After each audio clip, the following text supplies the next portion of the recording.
शाबाश बेटा। मांगड़े चूती आएगा, मैं भीख मांग रही हूँ, तू थूक रहा है। तो और क्या करूं, इतनी पटाखा लग रही है और भीख मांग रही है। ये काम है मेरा मांगड़े।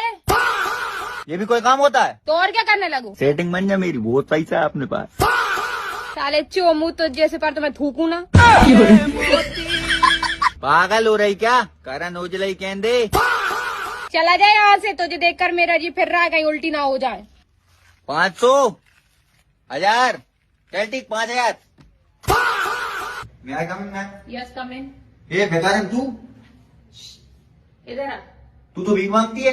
ये मेरा पार्ट टाइम है, वो मेरा फुल टाइम है। कितना कमा लेती? 8-10 1000, लाख। 8-10 लाख।